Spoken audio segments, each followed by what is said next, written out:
नमस्कार दोस्तों। आज की कहानी है बंद मुट्ठी लाख की। एक राज्य के राजा ने घोषणा की, आने वाली पूर्णिमा पर नगर के सत्यनारायण मंदिर में पूजा करने जाएगा। जब मंदिर के पुजारी को यह पता चला तो वो बहुत खुश हुआ। आखिर राज्य का राजा आने वाला था, तो उसने सोचा कि मंदिर की साफ सफाई, रंग रोगन, सजावट आदि करवा लेनी चाहिए। इन सब में 20,000 का खर्चा आने वाला था। इतने पैसे उसके पास नहीं थे, पर उसने सोचा, इतना बड़ा और महान राजा आने वाला है, मुझे मंदिर की साफ सफाई, रंग रोगान, सजावट भी करानी चाहिए। पर मेरे पास तो इतने पैसे नहीं है। एक काम करता हूँ, साहूकार से उधार ले लेता हूँ। आखिर राजा दक्षिणा भी बहुत अच्छी देगा। राजा के जाने के बाद उधार चुका दूंगा। पुजारी ने साहूकार से 20,000 रुपये उधार लिए और मंदिर की साज सजावट, रंग रोगान इत्यादि इत्यादि का काम चालू कर दिया। मंदिर जगमगा रहा था। पूर्णिमा के दिन राजा पूजा करने आया।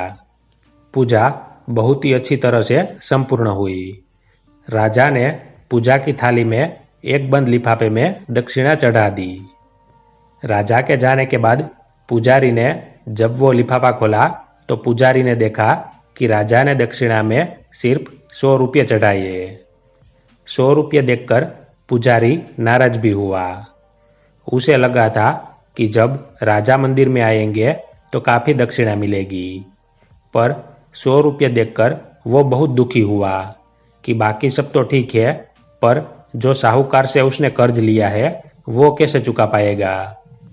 सोचते सोचते उसे एक उपाय सूझा।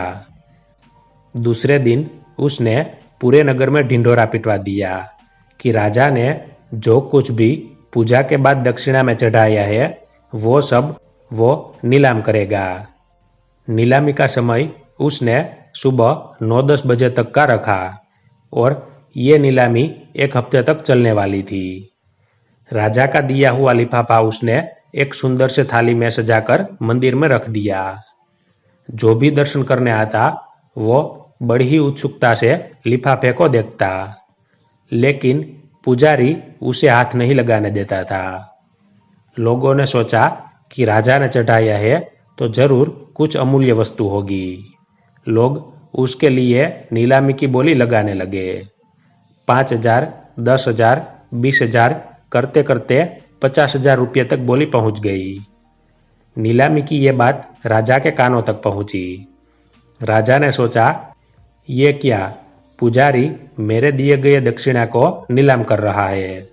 उसे अपनी गलती का एहसास भी हुआ। उसे लगा कि अगर कोई नीलामी में वो लिफाफा खरीद लेता है और उसे खोलकर देखता है तो राजा का क्या सामान रह जाएगा कि राजा ने 100 रुपये दक्षिणा में चढ़ाए। राजा ने तुरंत सिपाहियों को भेजकर पुजारी को बुलावा भेजा। पुजारी आया तब राजा ने पूछा, पुजारी जी, क्या आप जानते हो उस लिफाफे में मैंने क्या दक्षिणा चढ़ाई है? पुजारी ने कहा, नहीं महाराज, मैंने उसे खोलकर नहीं देखा है। आपने अवश्य ही कोई कीमती वस्तु चढ़ाई होगी।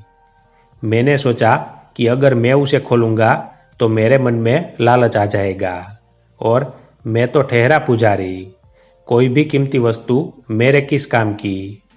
कीमती वस्तु मेरे किसी उपयोग की भी नहीं है, तो इसलिए मैंने सोचा कि मैं इसे नीलाम कर देता हूँ और नीलामी के जो भी पैसे आएंगे वो मंदिर में और सत्कार्य में लगा दूंगा।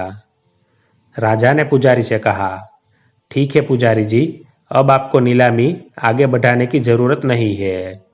मैं आपको उस लिफाफे के नीलामी की 1,00,000 रुपये दूंगा। आप वो लिफाफा मुझे लाकर दे दे। पुजारी ने कहा, जैसी महाराज की आज्ञा। महाराज की जय हो। तो देखा दोस्तों, पुजारी ने कितनी चतुराई से राजा से अपनी पूरी दक्षिणा भी ले ली, लेकिन साथ ही साथ उसने बड़ी ही जिम्मेदारी से राजा को यह कहकर कि उसने लिफाफा नहीं खोला, राजा को शर्मिंदा होने से भी बचा लिया। साथ ही उसने जब लिफाफा बंद रखा तो लोगों ने भी सोचा कि राजा ने कोई कीमती चीज चढ़ाई होगी, इसलिए वो बढ़ चढ़कर नीलामी में हिस्सा ले रहे थे और इसीलिए कहा जाता है बंद मुट्ठी लाख की। धन्यवाद।